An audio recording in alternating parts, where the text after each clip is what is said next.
Tarde, pessoal. Meu nome é Elisete, eu sou nutricionista e hoje eu vim conversar com vocês sobre o Guia Alimentar para a População Brasileira. Hoje eu vou focar nos adolescentes.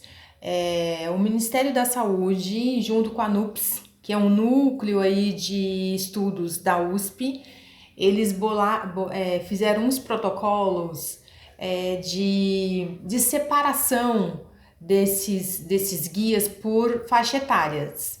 Ou seja, hoje eu vou focar então nos adolescentes, que é aquela faixa etária dos 10 aos 19 anos, falando como que eles orientam a alimentação nessa faixa etária.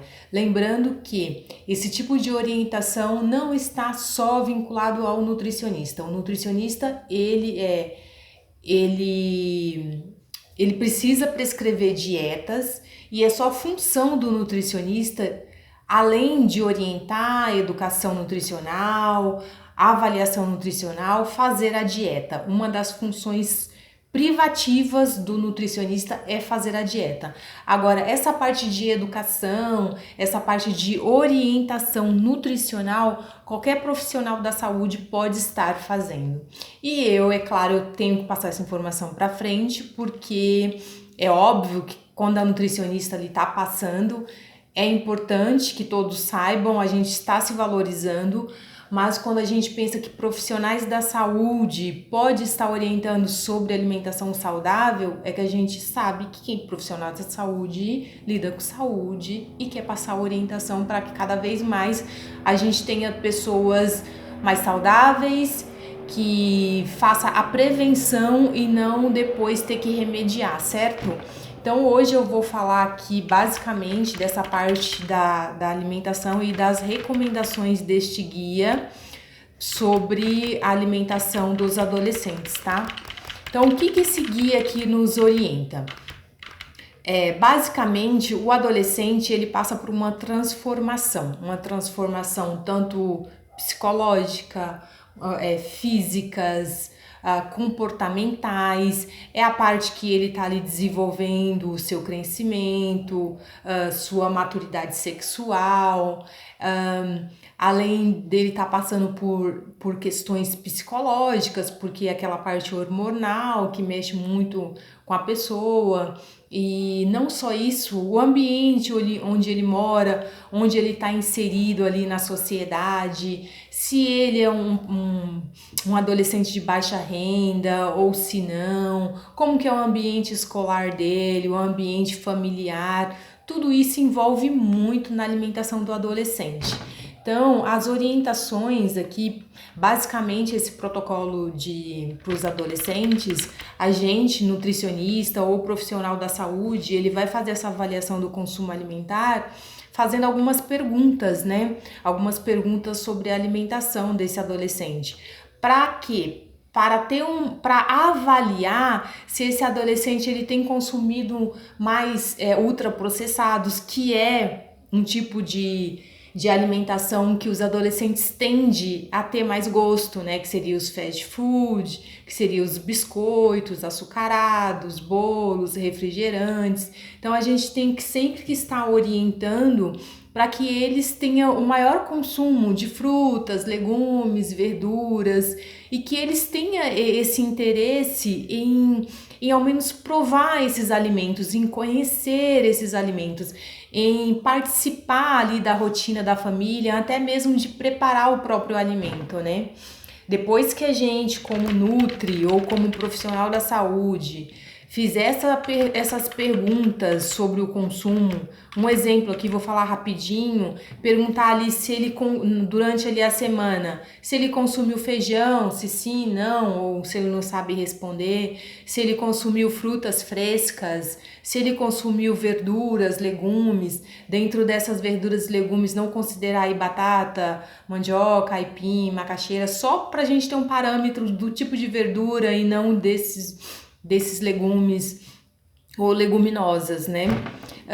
Hambúrgueres embutidos, se consumiu presunto, mortadela, salame, linguiças, bebidas açucaradas como refrigerante, suco de caixinha artificial, se consumiu macarrão instantâneo, biscoitos recheados, enfim. Depois que a gente fazer então toda essa etapa e conversar com o adolescente, a gente vai para uma segunda etapa, onde a gente vai avaliando ali o que foi que ele respondeu. Se ele respondeu sim, um exemplo, né, que eu não vou falar todo o protocolo aqui no vídeo, porque senão o vídeo vai ficar muito grande. Mas um exemplo, se ele consumiu feijão ali, a gente valorizar, nossa, interessante, que bom que você comeu feijão. Feijão é uma leguminosa que é fonte de ferro, é fonte de fibras, é muito saudável. E você pode variar o preparo desse feijão, né? Não basicamente ele precisa ser feito ali com arroz ou feijão, você pode fazer ele com uma farofa, um feijão tropeiro, mudar ali o estilo para também despertar esse interesse no adolescente, tanto em comer como em preparar, né? E se, por exemplo, ele falar, não consumiu feijão, estimular o consumo, né? Estimular, falar que é importante, enfim, né? Das necessidades aí, dos benefícios de estar consumindo. Depois que a gente fazer essas orientações, a gente faz então essa justificativa. Por que eu tô orientando ele a consumir aquele alimento, né? E se por acaso ele falar que consumiu um industrializado e você perceber que ele está consumindo muito industrializado, enfatizar que para deixar para exceção, para evitar, que são alimentos que contêm muitas gorduras, muitos açúcares, muito sódio e estimular uma alimentação mais saudável. E basicamente o protocolo seria esses, né? Alternativas aqui, ó, recomendações saudáveis, né? Priorizar o consumo de água também ao longo do dia, né? Se a pessoa tem muita dificuldade em tomar a água pura, ela pode tomar uma água saborizada, colocar ali umas rodelas de limão, umas folhinhas de hortelã, ou até um pedacinho de fruta, maçã, alguma coisa assim para deixar aquela água saborizada, não ficar aquela água sem graça. Mas o ideal é que a pessoa se adapte a tomar água, né? Às vezes tem um insight ali, alguma coisa que te lembre, ou a garrafinha que você leva com você, que tá ali sempre perto, que vai facilitar você estar tomando a água também é interessante. Evitar achocolatado, evitar bebida como refrigerante, suco de caixinha. E sempre estar justificando pro adolescente o porquê, né? Porque é na adolescência e é na infância que a gente cria hábitos que a gente vai levar pra nossa vida toda. Então, se hoje eu tô fazendo uma alimentação saudável, eu tô cuidando da minha saúde, pensando lá no futuro. Como que eu quero ser um adulto? Como que eu quero ser um idoso, né? Como que é que eu quero estar quando eu estiver idosa, quando eu estiver idoso? Eu quero ter saúde ou eu quero estar em cima de uma cama, não tendo qualidade de vida? Mas não é meter medo, não é meter medo, porque às vezes a gente vivia numa sociedade que para se ter saúde, você falava muito na doença, né?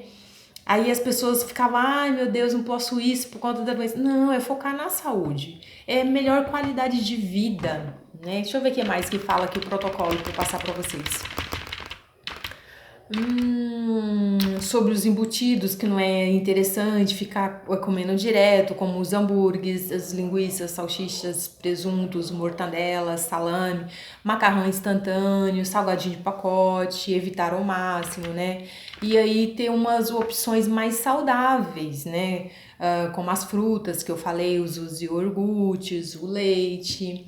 E o adolescente geralmente ele tende a pular muito o café da manhã. E é uma alimentação importante que no café da manhã é a sua primeira refeição que você vai estar saindo ali do jejum. E se você fizer boas escolhas no café da manhã, você tende a não ter tanta fome ao longo do dia, né? Depois você faz uma colação, você pode comer uma fruta, comer um iogurte. Aí depois você chega ali na hora do seu almoço, você monta um prato bonito com arroz, feijão, uma proteína que pode ser uma carne, um frango, um peixe, ou até mesmo ovos. Aí faz uma guarnição, que seria um legume ou uma verdura, entendeu? E um bom prato de salada também. Isso é um prato saudável. E vai ser a mesmice de sempre, o adolescente não gosta, né? Então a gente tem que tem que estar mudando, tanto o café, como o almoço, como os lanches. Quando a gente for pensar em fazer um lanche fora da rotina, que a gente opte então para fazer um lanche saudável, né? O que seria ali um patê de atum, que você pode estar fazendo também, um patê de frango com o próprio pão, que pode ser o pão integral, que é mais saudável, tem mais fibras, ou até o mesmo pão francês. Você coloca ali rodelas de tomate, coloca alface, ou mesmo você pega ali a cenoura, rala um pouquinho de repolho, faz um molhinho mais light, assim, não vai encher de maionese, nada disso. Um molhinho básico, coloca, você já vai estar comendo um lanche que é diferente, mas que é saudável. Tem ali as verduras, tem a salada, tem a proteína. Ou optar mesmo até um pão com ovo. Às vezes as pessoas falam, nossa, pão com ovo, nossa, que prega. Pão com ovo é saudável, gente. O ovo que tem todas as vitaminas praticamente, né? Você põe ali no pão, maravilha, coloca um queijinho, já tá uma delícia. O que mais que eles orientam aqui, então, né? Opções saudáveis. Não pular refeições e durante essas refeições que eu acabei de falar, que eu citei aí, evitar os ultraprocessados, né? Como os lanches que tem esses salgadinhos, bolachas recheadas, enfim, optar esses lanches mais saudáveis que eu acabei de falar. Deixa eu ver o que mais. Sempre fracionar as refeições para não chegar na refeição com muita fome. Também vai muito do hábito da pessoa, né? Às vezes a pessoa tem o costume de comer naqueles horários, come bem, se alimenta bem e consegue ficar bem à tarde para a próxima refeição. E tem gente que faz uma alimentação muito grande, põe um prato muito grande que é basicamente carboidratos, que aí depois essa pessoa vai estar com fome logo em seguida. Então vai atacar um pacote de bolacha, vai atacar um salgadinho, né? Eu acho que o meu vídeo ficou muito longo.